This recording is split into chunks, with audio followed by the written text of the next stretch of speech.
Hello everyone, welcome back to the next video. In this video I will show you how to translate a text from one language to another language in Flutter iOS using the iOS 18 translation API. Now firstly I'll show you the output. So here is some text in German, and if I click on translate, here you can see it converted to Hindi.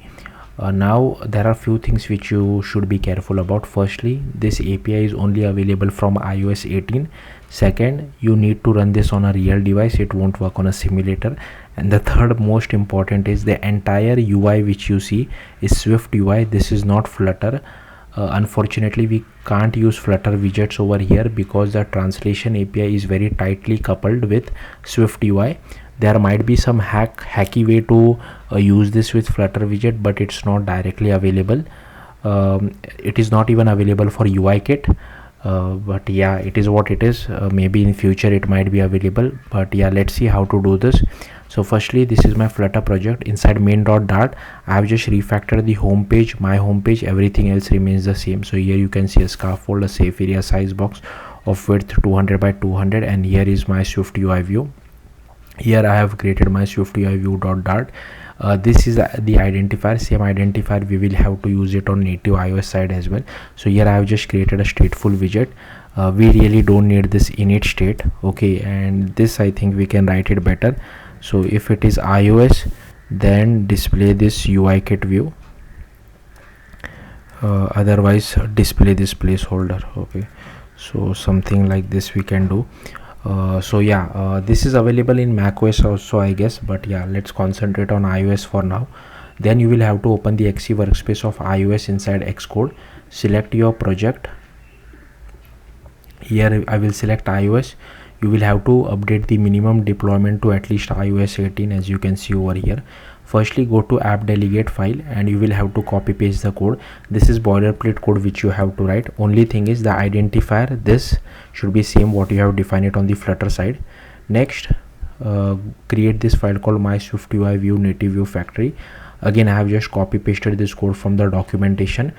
This is boilerplate code which you have to write, so don't worry too much about it. And here next we have to create this Swift file.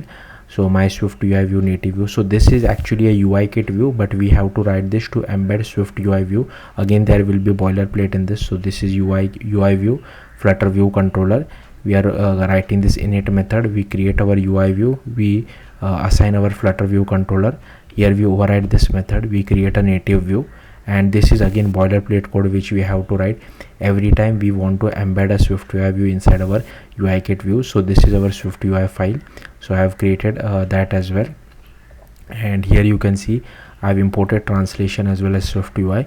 This is our source text. This is my target text. This is the configuration. Here you can see in UI I have just taken a text as well as a button, and if you see, this translation task is directly attached to this Swift UI view. That is why it is so hard coupled, and we can't really use it. I mean, we can use it, but it will be extremely hacky way to use it with Flutter widgets. Okay, and here you can see we are translating it, and this is the method for it. Now here, as you can see, I am letting iOS decide what is the original language and convert it to whatever language it seems fit. But if you don't like this, you can comment this out and pass the original language code as well as the desired language code and run your application again as well. Now there is one caveat to this as well, which I will quickly show you. So let this application run for now. So in my iOS device, this German language and English language translation model are already downloaded. So once I click on the translate button, it will be done pretty quickly, but I think for few of you it won't be downloaded. So you will see a download that language model pop up. The user will have to click on that download, then only he or she will be able to translate. So if I just click on translate now, here you can see translate happened pretty quickly.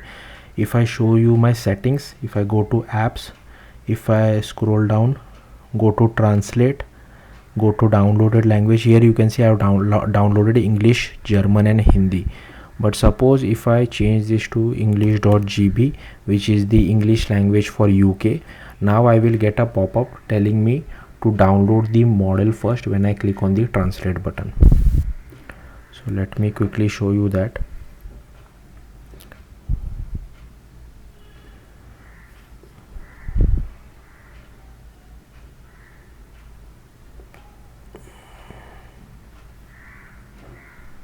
Okay, I'll click on translate. Okay, I don't know why. Yeah, here you can see it took a little bit of time, but you see this particular translate, this download model. So hopefully you got the point. Thank you for watching. Bye.